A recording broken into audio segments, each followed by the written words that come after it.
finding Barack Obama and then rebuilding Barack Obama once again. Let's see. Donald Trump is in the mood for a deal.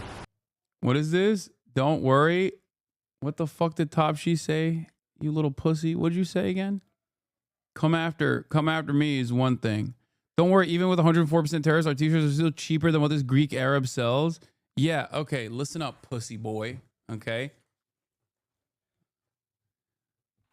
My products at ideology.shop, as a matter of fact, are made in the United States of America. Okay. And they're made with union manufacturing. If you don't like it, you can suck one. All right. How fucking dare you?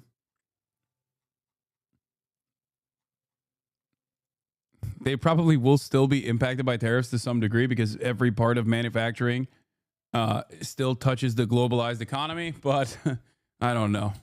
We'll see. In the Oval Office, a timid Benjamin Netanyahu sat next to the president as he announced that the US will hold high-level talks with Iran. We have a very big meeting and we'll see what can happen.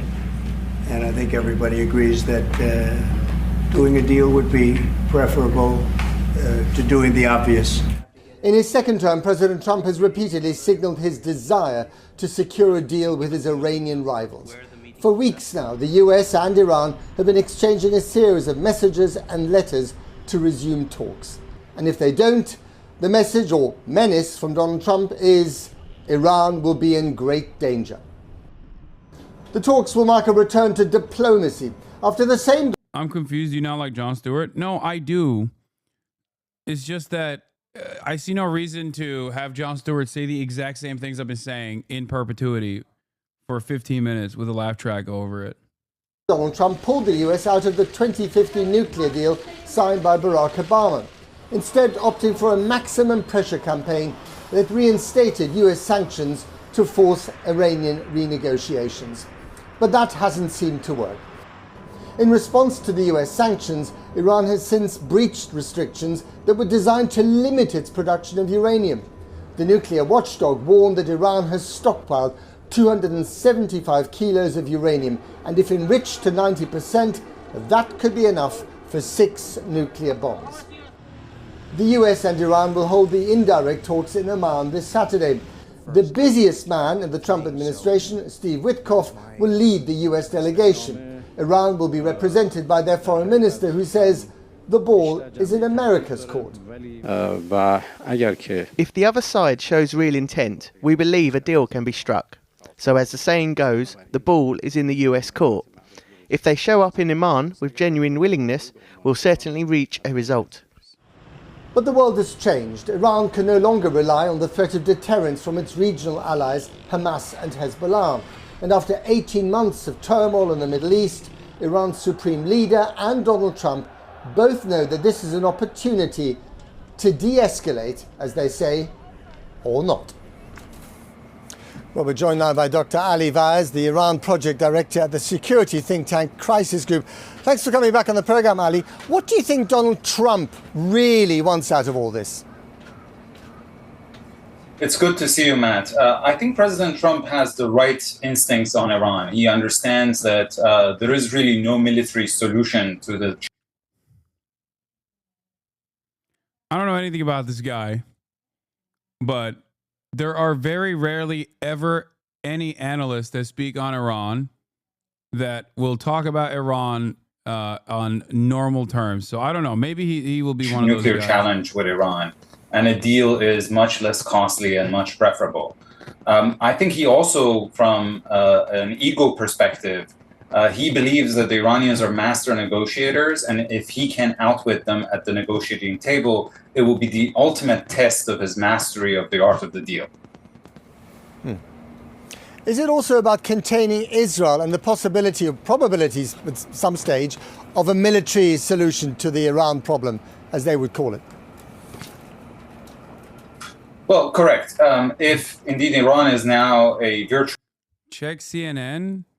Check CNN. They're teasing your piece soon. Check CNN. Get off your telefono, bro. You're on CNN soon. This guy has literally been saying this for a week now, and I highly doubt it, okay? I highly, highly, highly doubt it. Yeah, they're talking about IRS. Multiple senior IRS officials refuse to sign data sharing agreement with immigration authorities. They are not fucking teasing my piece at all. This guy is like, oh, my cousin works at Nintendo. That's what he's been saying. No, sussy. My cousin said it's going live soon. They didn't reach out to me, which is terrifying.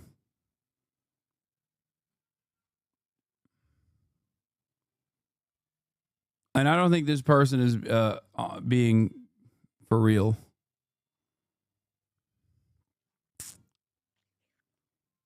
Yeah, I think his cousin is either fucking with him or something. I don't know. Poop sock incoming.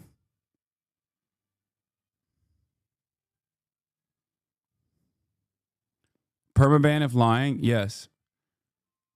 Ban him if wrong? Yes, I will do that. Hasan's dump truck viewer is untrustworthy? No way. Okay, to be fair, a lot of you have crazy names. Oh, you missed it? I missed what?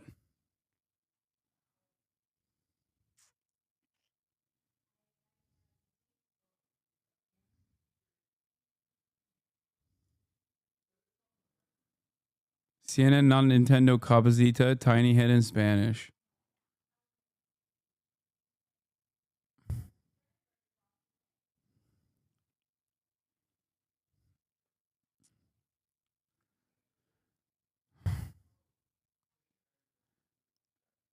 Okay. It's not going to happen.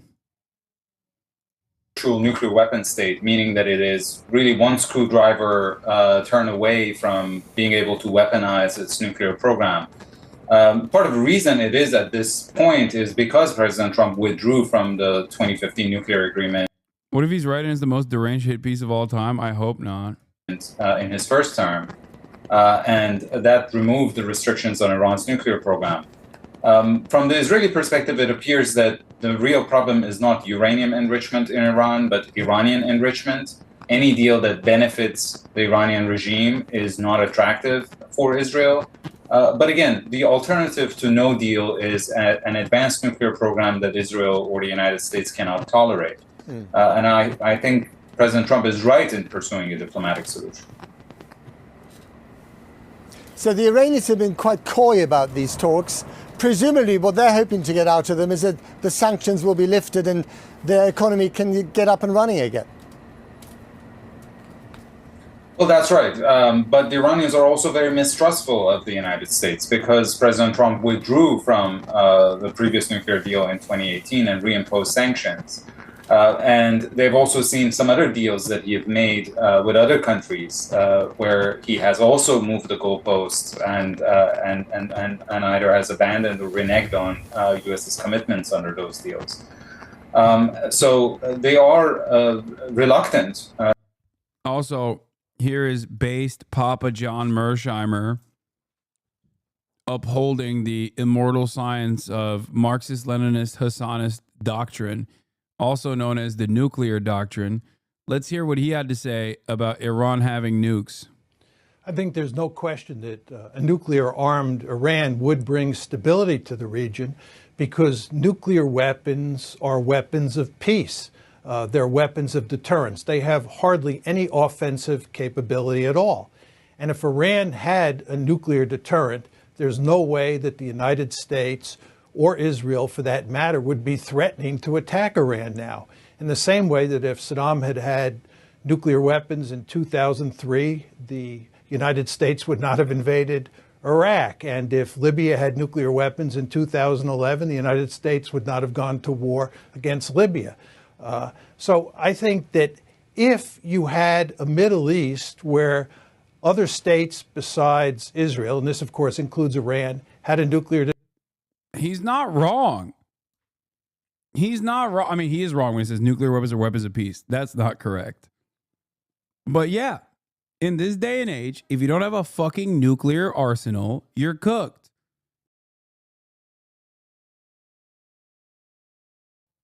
because other nations with nuclear arsenals will come and just fuck your shit up.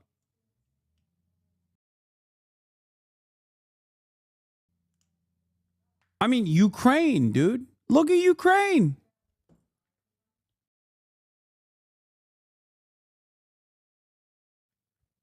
Look at Ukraine. Even liberals understand that, I think. Deterrent, it would be a more peaceful region. Well, it's possible there'll be some proliferation. I wouldn't bet against the fact that maybe Turkey or Saudi Arabia would acquire nuclear weapons. But people have been predicting widespread proliferation for decades now, and it's never happened. But I think there are two reasons that it wouldn't happen. One is that the Iranians would not be able to blackmail anybody in the neighborhood with their nuclear weapons. We've created this myth in this country over the past few years in talking about Iran that any country that acquires nuclear weapons can blackmail other countries or use those nuclear weapons for offensive purposes. We have a lot of theory and don't forget the age-old Hasan doctrine recently updated.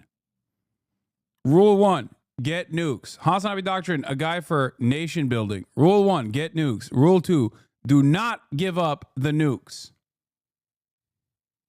Rule 3, if you're accused of having nukes, drop everything immediately and find some nukes. The rest of these are just, silly stuff. The updated Rule 4, do not fly in a helicopter. Rule 5, do not swim in deep ocean water or go spelunking. Rule 6, if a defense contractor approaches you to provide assistance, disband immediately. Rule 7, if all else fails, get ready to learn Chinese, buddy. Rules 4 through 7 are also other rules that I have and abide by, but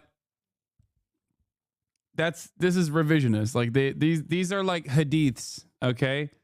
They added these after. This is not like in the original.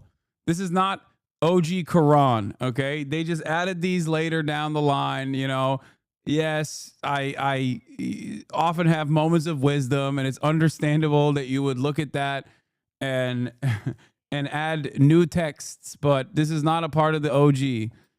This is not in the OG surahs, okay? Rule 6, if a defense contractor approaches you to provide assistance, disband immediately. Oh, that is simple. If someone says, I'm here from the United States of America, and I'm here to help you, okay? I'm here to help you. You got some goals that are aligned with our nation, okay? You have some goals that are aligned with America's interests in the region. Just drop it. Just drop it. Be like, nah, things are so much better, actually. Sorry.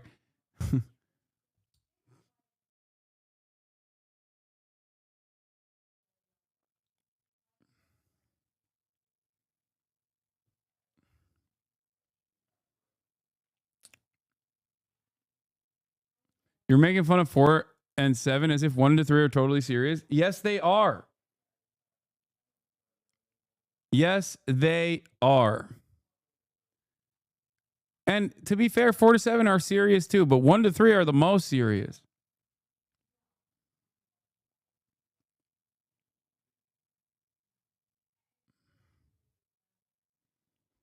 In the absence of denuclearization from the United States of America and all the other nuclear superpowers on the planet, every other country has to get nukes ASAP.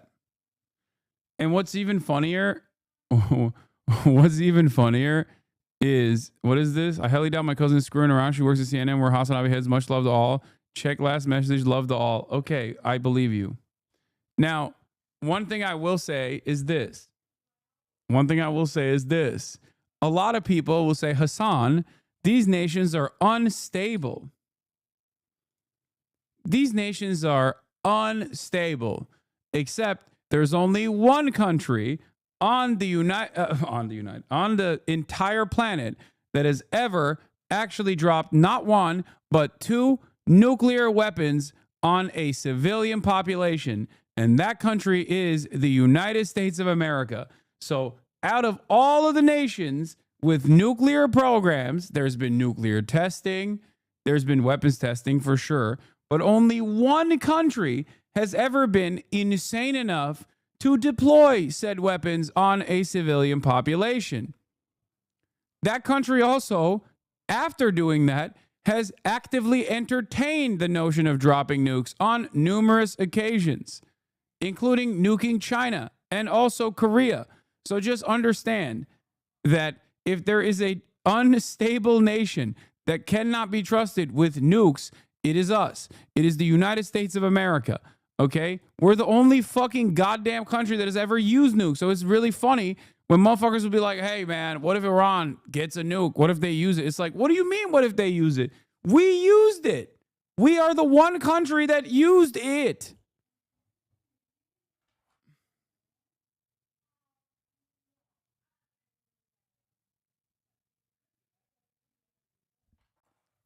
We're also so hilariously bad in like, we're bad in a way where we would mythologize like the incompetence of the USSR. We're also, as far as I know, one of the handful of countries that has actually accidentally lost nukes. Not once, not twice, but I believe on 4 different occasions. So there's that part of the process too. We have quite literally also kept nukes in facilities that have no protection whatsoever. So much so that activists like Greenpeace activists and shit have infiltrated said facilities. That is how ridiculous this fucking country is. So please, please don't tell me what would happen if a country like Iran, a dangerous, unstable nation, got nukes. What then? What would happen then? A huge amount of empirical evidence, 67 years now, which show that no country with nuclear weapons can blackmail another country as long as somebody is protecting that country or it has its own nuclear weapons. And this leads to the second reason. The United States is going to extend its nuclear umbrella over Saudi Arabia and over Turkey, the way it extended it over Germany and Japan during the Cold War. And we will make it perfectly clear to the Iranians that they cannot blackmail anybody. So there'll be no great incentive for Turkey or for Saudi Arabia to acquire nuclear weapons. And as you know, when you're involved in contact sports, it can be very dangerous. And so they live in a dangerous world. And on top of that, nuclear weapons are the ultimate deterrent, right? It doesn't get any better. As a resident of Japan, I feel this strongly. I get what you're saying, but banning all nukes starting with America is important as a message to get out. I mean, yes, I of course agree with that. I'm not in favor of nuclear proliferation. I'm in favor of denuclearizing the planet, obviously.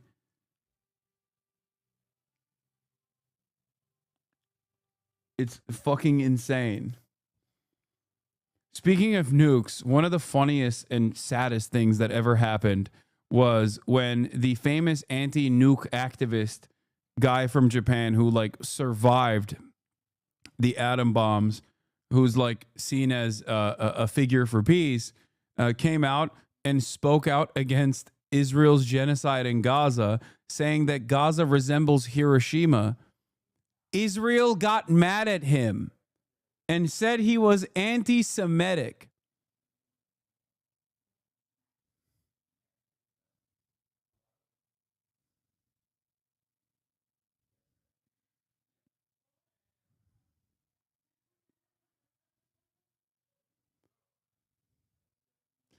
I don't know what else to say. You know, the world is a fucking joke, dude.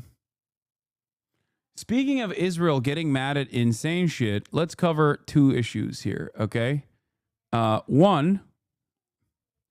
Issue number 1,